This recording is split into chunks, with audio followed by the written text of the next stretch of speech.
आप सबको प्यार करता हूँ। I love you.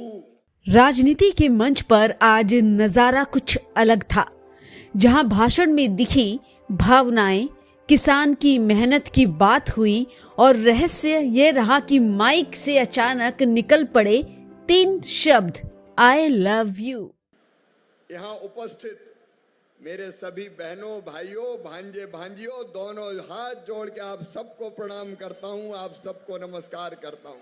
Madhav ji, मैं आपको हृदय से धन्यवाद देता हूँ। आपने अचानक मुझे इस यात्रा में बुला लिया और मेरे हाथों को ये सौभाग्य मिला कि बाबूजी के साथ मैंने आज अटल जी की प्रतिमा का अनावरण किया।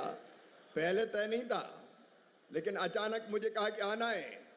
मैं आंध्र प्रदेश को प्यार करता हूँ, आंध्र प्रदेश की महान जनता को प्यार करता हूँ, यहाँ के कार्यकर्ताओं को प्यार करता हूँ, चंद्रबाबू नायडू जी को प्यार करता हूँ, आप सबको प्यार करता हूँ। I love you. और वैसे भी मामा का मतलब है जो अपने भांजियों को 2-2 माँ का प्यार करता हो, माँ माँ। और इसलिए मैं तो आप सबको प्यार करता हूँ। मेरा सौभाग्य है कि आज आपके बीच आया हूँ और वो भी अटल जी के स्मृति वनम के इस कार्यक्रम में मैं अटल जी को भी सत बार प्रणाम करता हूँ। अद्भुत नेता अटल जी, मेरी प्रेरणा अटल जी। मैं जब भोपाल में पढ़ता था, एक दिन पता चला अटल जी आ रहे हैं। मैं उनकी स्पीच सुनने चला गया, छोटा था, और अटल जी जो बोल रहे थे वो शब्द आज भी मेरे कानों में गूंज रहे हैं। वो कह रहे थे, ये देश हमारे लिए केवल जमीन का टुकड़ा नहीं है, जीता जागता राष्ट्र पुरुष है।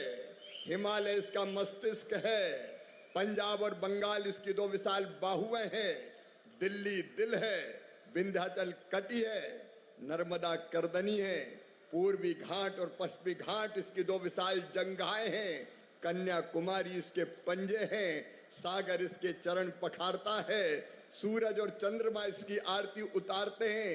ये वीरों की भूमि है, ये सूरों की भूमि है, ये ऋषियों की भूमि है, महर्षियों की भूमि है, ये अर्पण की भूमि है, ये तर्पण की भूमि है। यहाँ का कंकर कंकर हमारे लिए शंकर है, यहाँ का बिंदु बिंदु हमारे लिए गंगा जल है। हम जिएंगे तो इसके लिए, और अगर कभी मरना पड़ा तो मरेंगे भी इसके लिए। और मरने के बाद अगर हमारी राख भी गंगा जी में फेंक दी गई तो वहां से भी एक ही आवाज आएगी, भारत माता की जय, भारत माता की जय। अटल जी के चेहरे पर तेज था, उनकी वाणी में ओज था, सरस्वती उनके कंठ में विराजती थी और कीर्ति और प्रतिष्ठा उनकी आरती उतारती थी। वो भारत की आत्मा के स्वर थे। उनके शब्द मुर्दों में भी प्राण फूंक देते थे।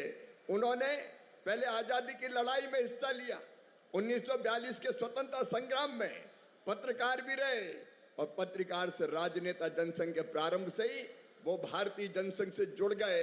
1957 में वो पहला चुनाव जीते थे।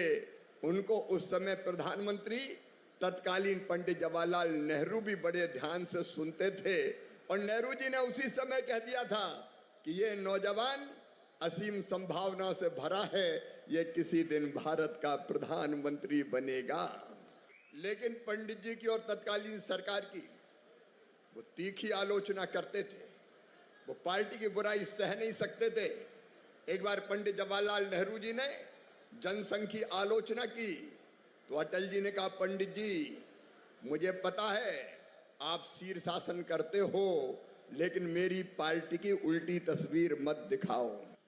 वो देश को सर्वोपरि मानते थे, कहते थे दल से ऊपर देश। वो कहते थे पार्टियां आएंगी जाएंगी, सरकार बनेगी बिगड़ेंगी, लेकिन देश हमेशा रहना चाहिए और देश का लोकतंत्र अमर रहना चाहिए। इसी देशभक्ति के कारण जब 1971 में पाकिस्तान से युद्ध हुआ, तब अटल जी ने कह दिया, हम पूरी ताकत से इंदिरा जी के साथ खड़े हैं। मित्रों, कितना फर्क है।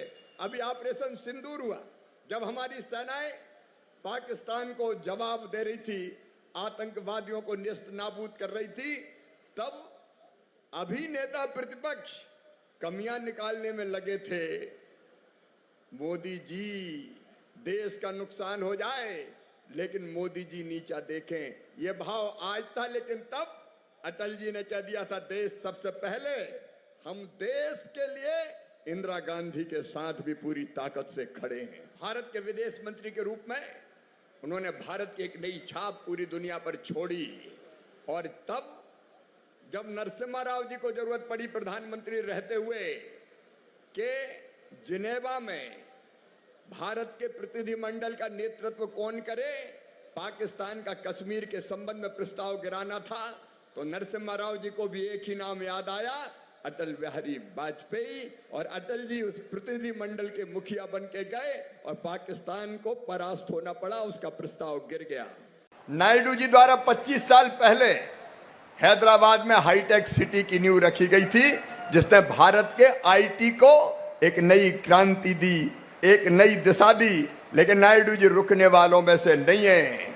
अब अगली क्रांति, तकनीकी क्रांति, क्वांटम युग की तरफ ले जा रहे हैं। और ये अमरावती तो अद्भुत बनने वाला है, यहाँ क्वांटम वैली बनने वाली है। जो कल्पना चंद्रबाबू नायडू जी की है वो देख के मन आनंद और आत्मविश्वास से और गर्व से भर जाता है। अद्भुत नगरी होगी Amaravati. Healthy Andhra Pradesh, wealthy Andhra Pradesh and happy Andhra Pradesh, ये चंद्रबाबू नायडू जी के नेतृत्व में बनने जा रहा है।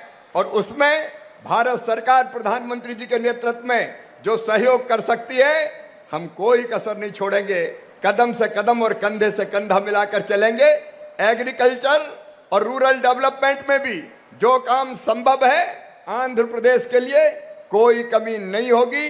और एग्रीकल्चर में तो मैं आपसे भी सहयोग चाहूंगा और सीखना भी चाहूंगा। मिलके कृषि का एक नया युग कैसे प्रारंभ करें, किसानों की खेती को कैसे लाभ का धंधा बनाएं, हम मिलकर काम करेंगे।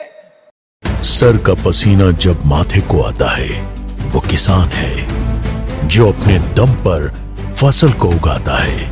आन है, बान है, शान है, किसान है। किसान इंडिया, चलेगा हल, बढ़ेगा बल।